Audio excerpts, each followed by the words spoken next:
welcome back to my channel. So in today's video, we're going to be talking about Quaneesha Johnson. Do you guys think it was self-defense or murder? If you're interested in this, then just keep watching. On November 26, 2022, a 30-year-old single mother of four from DeKalb County, Georgia, her name was Quaneesha Johnson. She was at home studying for her RBT certificate. An RBT certificate is a registered behavioral technician. She had just had her fourth baby and was only 2 months postpartum. One night, one of her friends asked her if she wanted to go out and celebrate their birthday, and she was like, "Yeah, I've been stuck in the house all this time. Yes, I want to go out and celebrate your birthday with you." She gets ready and she lets her boyfriend know, her 29-year-old boyfriend, Dante Smith, know that she's going out with her friends to celebrate her birthday. She's kind of excited. She's like, "Yeah, I'm about to go out. Haven't been out in a while." And she's just getting ready, talking to her girls. And she's ready to go out and have a good time. She leaves the house around 11 p.m. and DeMonte is at the house watching the four kids. Now, DeMonte is the father of the newborn, the 2-month-old. He's not the father of the other kids that are at the house. So Quaneesha meets up with her friends and they were club hopping, just having a good time, having a good girl's time. During her night out, one of her friends had gotten into a fight or a disagreement, an altercation with someone else that was at the club. I know this has had to happen to one of you guys because once you're out with your girls and the liquor is flowing and you get that liquor encouragement, usually people get bold and brave and then they start problems with other people. And then you're sitting there like, "Oh, now I'm gonna have to fight because I can't let my friend fight alone. So now I have to jump in." Like, I was having such a good time. Why does it have to turn out like this? I mean, we were having a ball. Now I gotta fight, ruin my whole night. I know the feeling. I know the feeling. I feel like we've all been there at least once in our lives. And then you're just like, all right, okay. Well, at this time, it's around 4 a.m. and she calls DeMonte and lets him know what just happened with her friend, the altercation that they had. He told her that he could send someone there to help her if she needed help. And she was like, "Oh, no, I wasn't in a fight. It was my friend. I don't need help. I'm okay." And then she said, "You know what? I'm just going to send you my location." So she sends him her location. She hangs up and she goes back to her friends. Side note, I think it's very important to share your location with at least one person you trust because you never know what can happen. You never know what type of emergency can come up and maybe you're not able to communicate, or you don't know what can happen to you if you're put in a situation, because usually it's the unexpected vulnerable people that get targeted and you never see it coming. So I think it's smart to at least share your location with someone. I mean, like I said, look at my channel. This is all I talk about, really. Okay, so Quaneesha ends up leaving the place and she goes to a different club. They're all there having a good time again. Even though that happened, they're still having a good time. And then her phone dies around 6 a.m. Now, Quaneesha does have two phones. One phone, her business phone, because she has a clothing line, and the other phone is her personal phone. So this night, she was using her personal phone because her business phone was having audio issues. So she left it in the car. Once her phone dies, she leaves the place and goes to her car to charge it. I just want to say that around this time, it's about 9 a.m. Have y'all ever partied all the way till 9 a.m.? Because I haven't. What are you doing that you need to party all the way till 9 a.m.? Let me know, because how do you hold up the stamina? Like, 9 a.m.? Girl. Once her phone comes on, she sees that she has a bunch of texts on her phone from her aunt and from DeMonte. She begins to look at her aunt's text, and that's when her phone rings, and it's her aunt calling.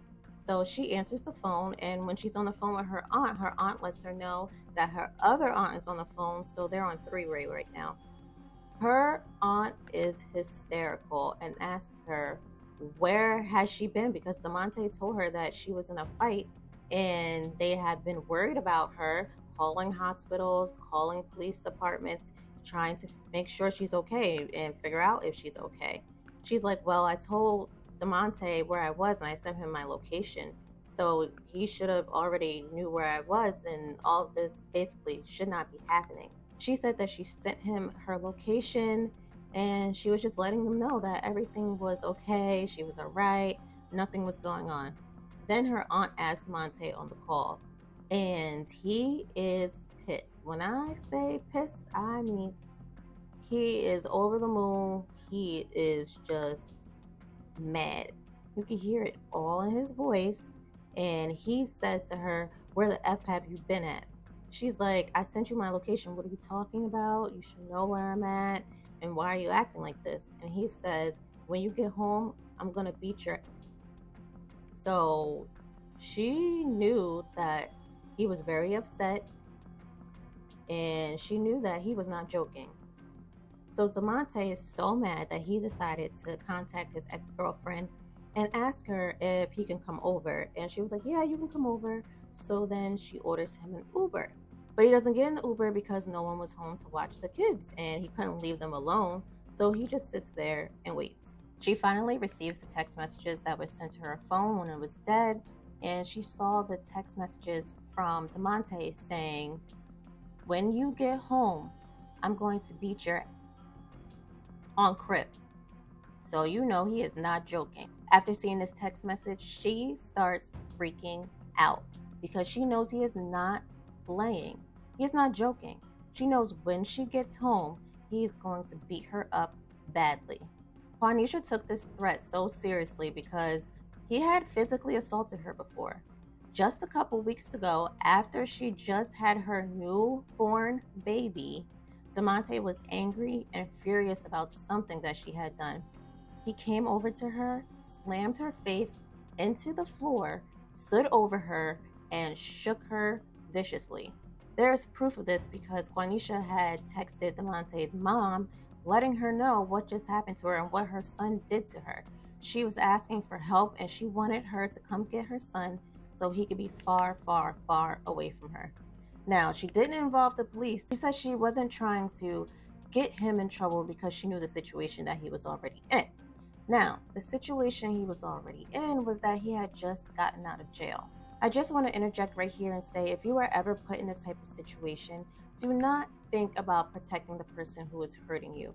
You need to protect yourself first. You always come first no matter what. Once someone shows you who they are, believe them. Once someone shows you what they are capable of, believe them. Believe that's who they are. So you need to leave the situation and go far, far away. So come to find out, Demonte is a serial abuser and he has a criminal record. He is a convicted felon with different charges, including violence towards women, violence towards children. He's just not a good guy from what it seems to be. Quaneesha knew what Demonte was capable of, so she calls 911. While Quaneesha was calling 911, her aunts were texting Demonte, telling him to not put his hands on Quaneesha when he sees her. At 10:02 a.m., she tells dispatchers that her child's father is threatening to beat her up and she needs help.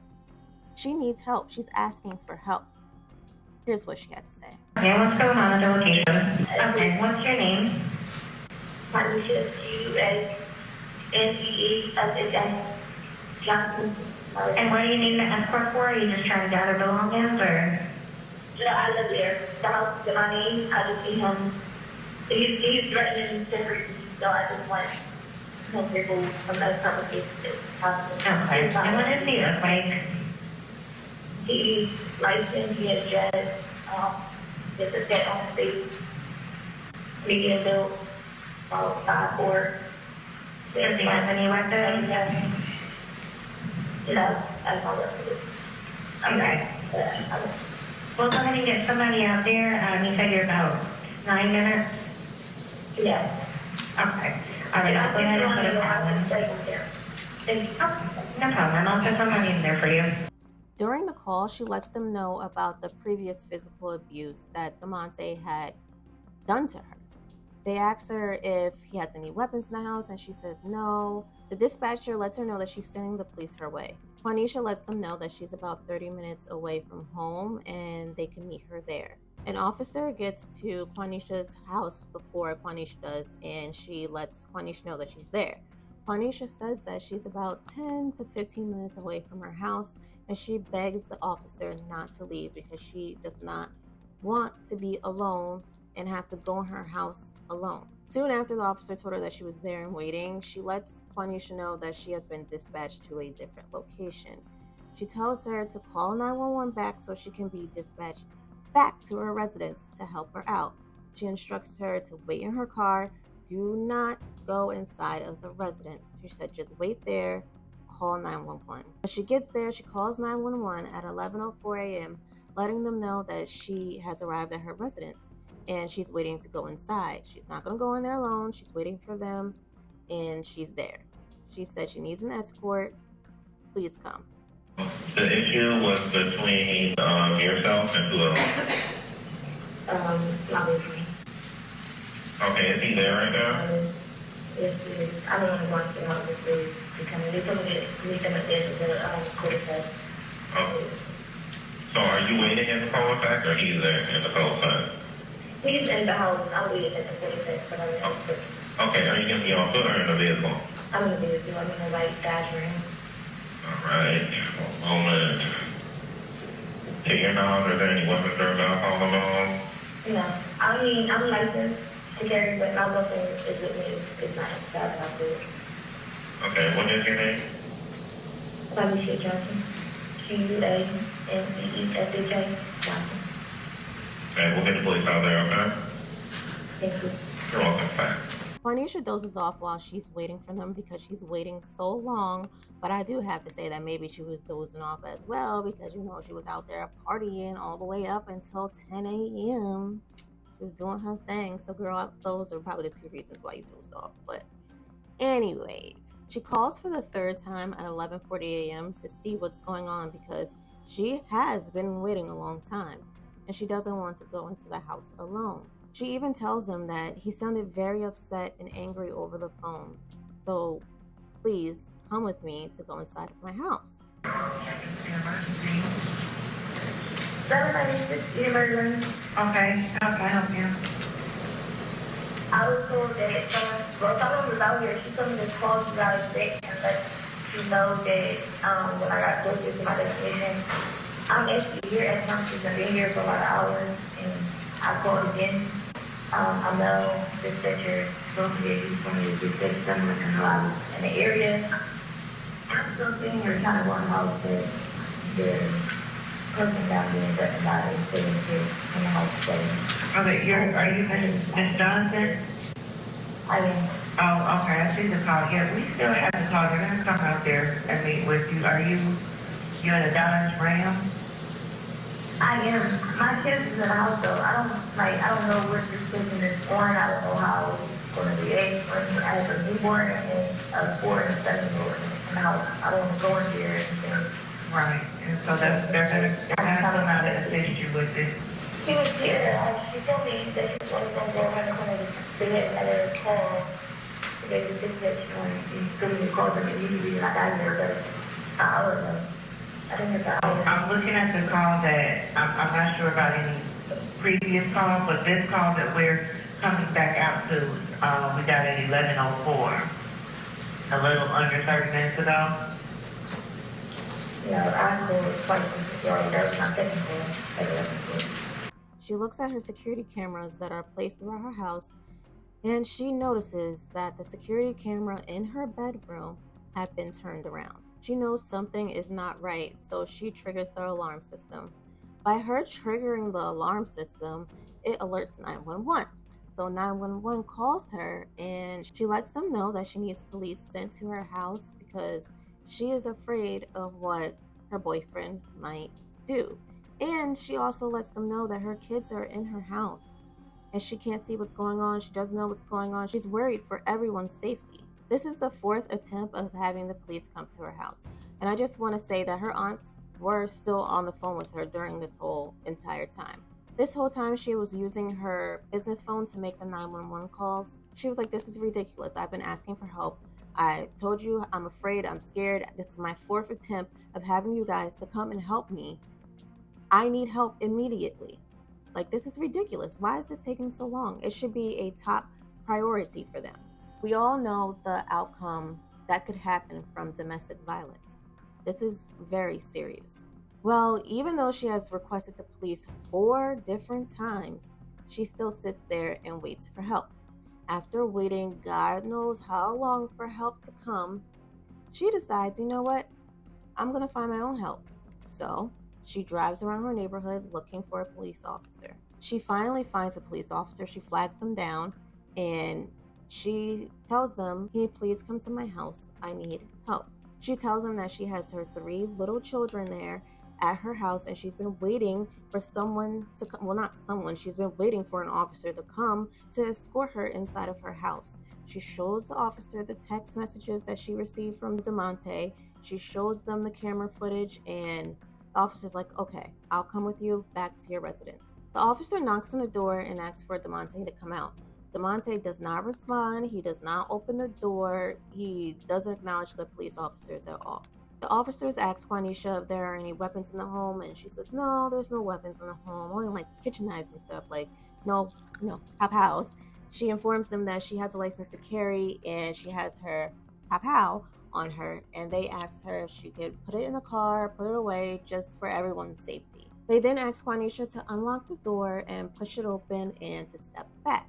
So Quaneesha does as she's asked. The officers ask DeMonte to come out.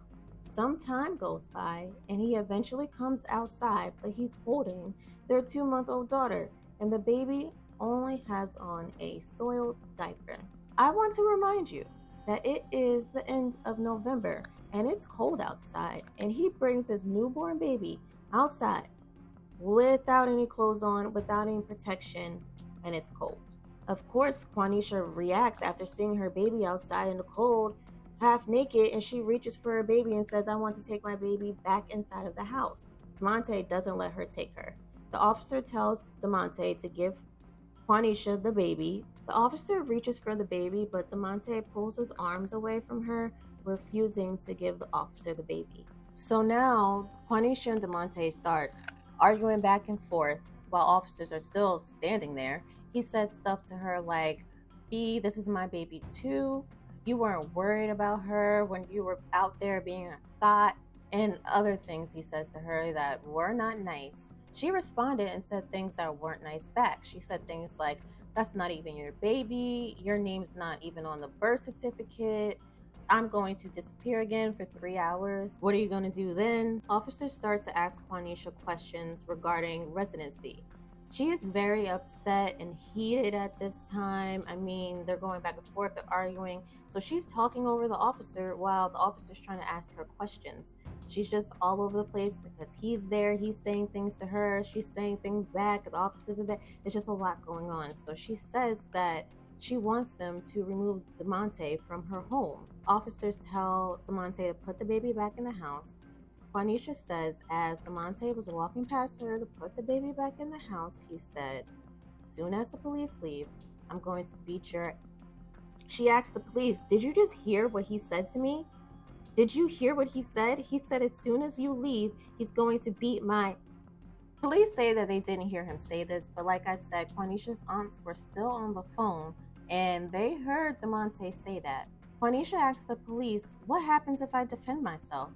What happens if I shoot him in self-defense?" The police officer says to her, "Make sure you can articulate your reason." Do you need anything else? Get down and get my ass tonight. So when I shoot him for self-defense, then what? Because I'm licensed. So if I shoot him in my residency, because he's sitting here putting his hands on me for the second time, then what? I'm gonna cancel. You hear this, right? You heard what he just said? I'm gonna get my ass beat tonight. So when I shoot him, and I just call the cops and get everything I was supposed to do, just make sure you can articulate. I can't. What's going on? I can't. I'm sure. You better really be able to articulate that.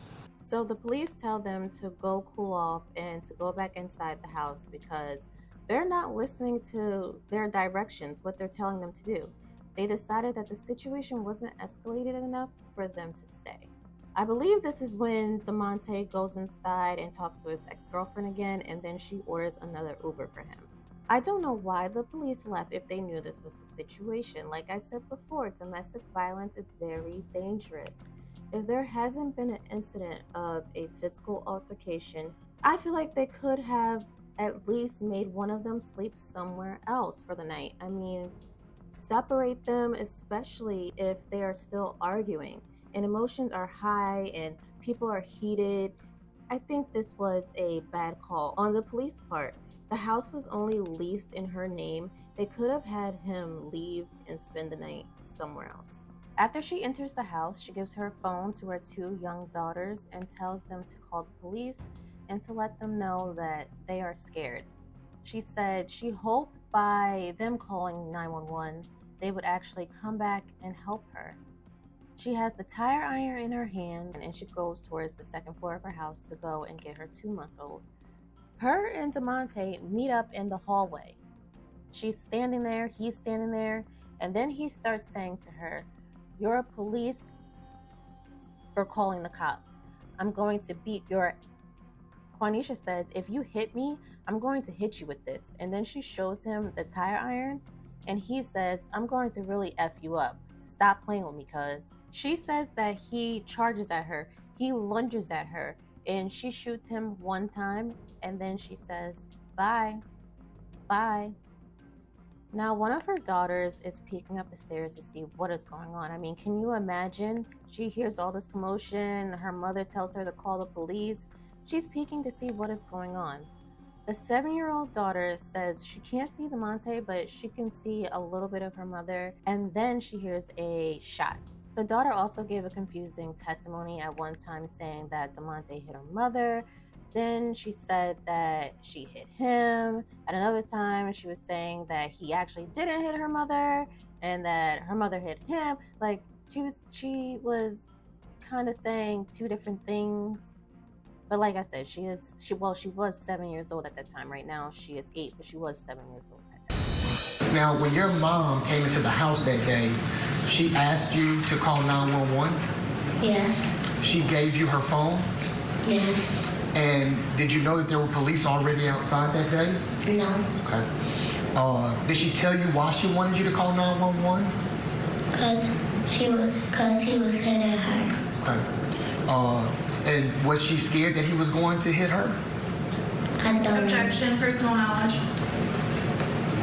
He asked if her mother was scared. Did she tell you why she wanted you to call 911? Cause he was hitting her. Okay. Your mom went up the stairs? Yes. Okay. And you saw the man from Dolo, you saw him hit your mom? Yes. Okay. Could you see from where you were downstairs, could you see everything that was happening upstairs? Not everything. Okay. Could you see your mom? For a second. Could you see Dolo? Yes. And you said that you heard a gunshot? Yes. Did you actually see a gun? Did you see your mom pull a gun and shoot? I didn't see her pull a gun. Okay. You just heard the gunshot? Yes. Okay. Quaneesha says that she was afraid for her life because she knew how mad he was about her going out and hanging out with her friends. And apparently she had like a curfew of 6 a.m. I mean, what do these people be doing when they're partying? 6 a.m.? Why are you out until 6 a.m. partying? Like, what do you do until 6 a.m.? But anyway, she said she had a curfew of 6 a.m. by DeMonte, and she had came home at 9 a.m. and that was going to be an issue. And also, she called the cops on him too, so that was going to be an issue as well. She just knew that she was going to get beat up that night, or that morning. She just knew she was going to get beat up. After Quaneesha shot him, she actually helped him down the stairs. Then she grabbed her kids and she started walking out the front door. And while she was walking out the front door, she tells her daughter, the 7-year-old, to tell 911 that he just hit me. Emergency 911. What's the address of the emergency? My mom just hit a woman and I feel like I'm in danger. What's the address? 796 Lynn. Okay. And what's the phone number you're calling from? What do you say? What's the phone number you're calling from? Say one more.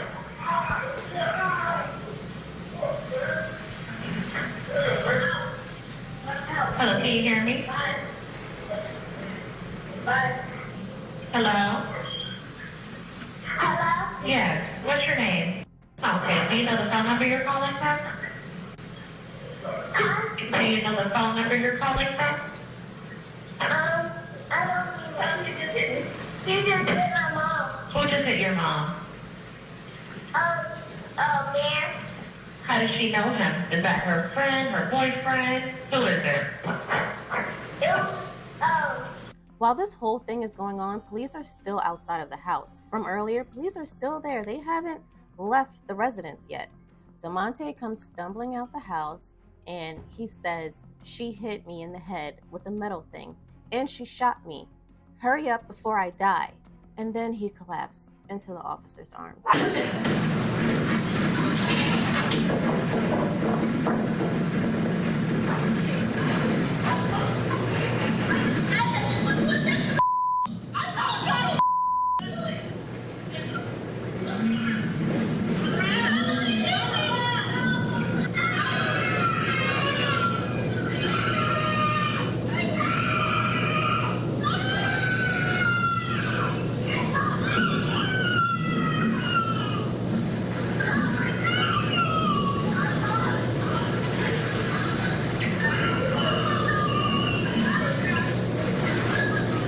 The medical examiner testified that he was shot through his shoulder and it exited out of his armpit.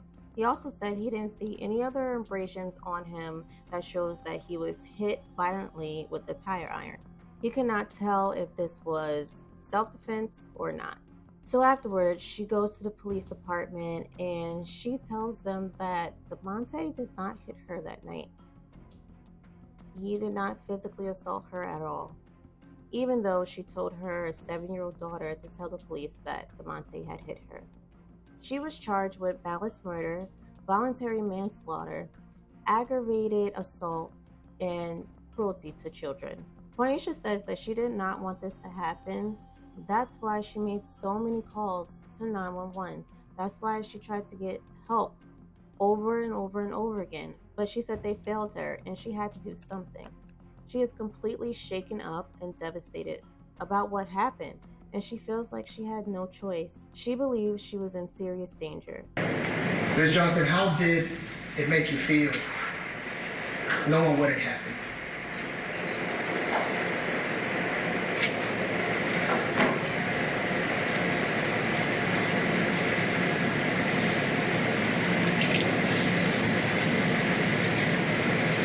It still made me feel the same way. I never wanted it to happen. I didn't intend for it to happen. I didn't mean for it to happen.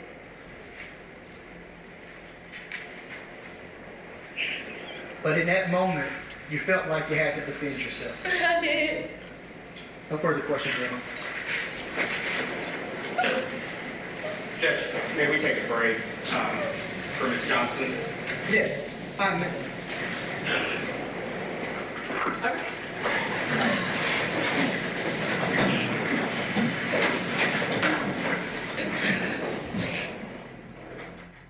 When she was on the witness stand, and surely they crossed her on it. This clip I've got for you, Rodney, is on the cross-examination, the prosecutor going at her. Let's analyze it from that standpoint now. All right.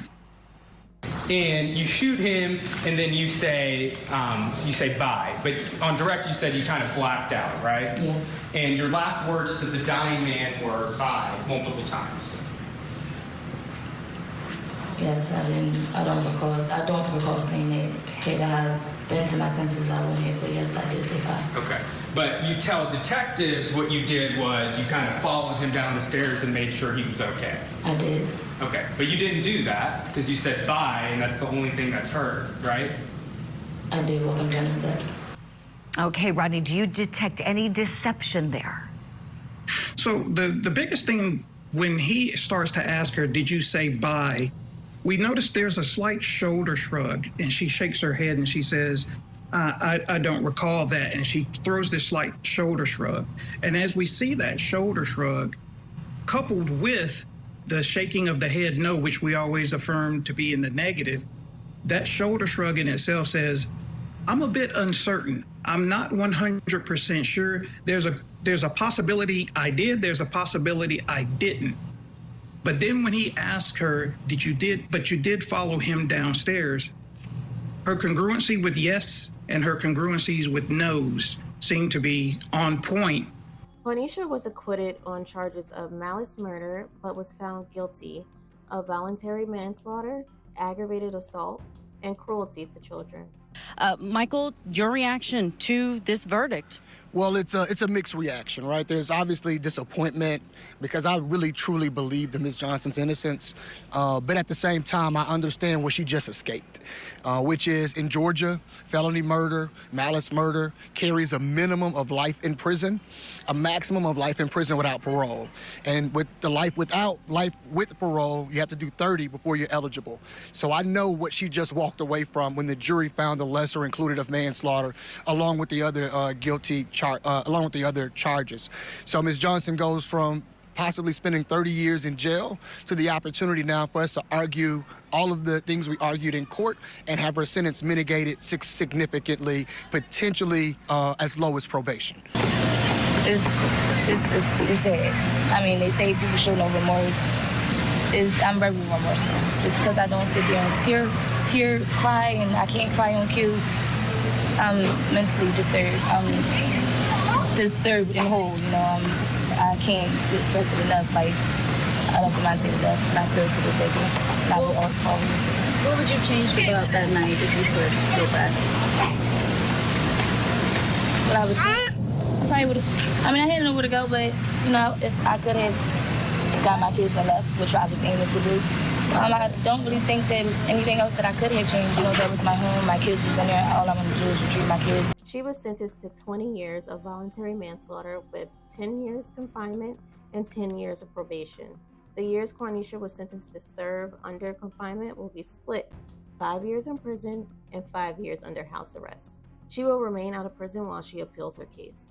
So to sum this all up, in this situation, she called the police multiple times concerned about her safety and even having her kids call. We all know that this man had a criminal history. He was violent. The responding officers tell her to go back inside the house with this man that she says is going to beat her up, someone she is clearly afraid of, and they just tell her to work it out. She says, well, what if I shoot him in self-defense? Already premeditating it, and they say basically as long as you can articulate your reasoning for shooting him, you'll be okay. Then a few minutes later, he's dead. She told the officers, I told you guys not to leave. She either says, I told y'all I would do it, or I told you he would do it. At sentencing, the judge said this. And even though the jury did not hear the 911 tape of the previous domestic violence incident between Mr. Smith and another female, the court can consider that, along with the police report and disturbing photographs of abuse to your minor child by the victim in this case. On the day of the incident, Ms. Johnson, I believe that you took all the necessary steps to ensure your safety after Mr. Smith had threatened to inflict bodily harm upon you. And it does not matter that you stayed out all night, or even if you stayed out for a week and leaving your children with whomever. That does not constitute that somebody would threaten you with serious bodily injury. Ms. Johnson, you called the alarm company, you called local law enforcement, not once, not twice, but 3 times. And when law enforcement arrived, they allowed you, the 2 people in this situation, to go into the home unescorted without any cooling off period, which resulted in the loss of Mr. DeMonte Smith and resulted in your conviction for voluntary manslaughter. My question to you guys is, do you think that she was really afraid for her life, or thought that she was going to be seriously injured, so this is justifiable self-defense? Or was she looking for a way to kill him and to get away with it? So is this manslaughter or is this murder? Right. We first heard from his sister, who said that her brother was her anchor. He was her rock in this really confusing world, that he was someone who really loved Quaneesha Johnson, that he was head over heels, was always telling his family about her, how lucky he was to be with her. And then his mother spoke. She had a really poignant victim impact statement where she explained to the judge her son is not the monster that he was painted as by the defense. You took his life and said bye. You showed no remorse for him. None. Not for me, not for my daughter, not for his kids. I can't believe that I felt sorry for you for a moment. But I didn't know all the facts. I didn't know everything. I have no remorse for you. I have no empathy. Because you had no remorse for my son, and you showed no empathy for him. You deserve every single year they can give to you. And Bernetta Campbell left early during that sentencing hearing. She heard the beginning parts of what the judge was saying, and it seemed that she didn't want to hear anymore, especially when there was the discussion of the house arrest for the portion of this sentence that Quaneesha Johnson is going to serve. So it's clearly been very difficult for them to sit through and hear all of these facts, and especially the portrayal, she said today, of her son during this trial. Can you guys let me know what you think about the situation? And also, can you let me know, what do you think about this sentencing? I've never heard of anything like this before. Someone getting sentenced like this? Let me know your thoughts. Please leave them in the comments down below. Don't forget to like and subscribe, and I'll see you guys in the next video. Bye.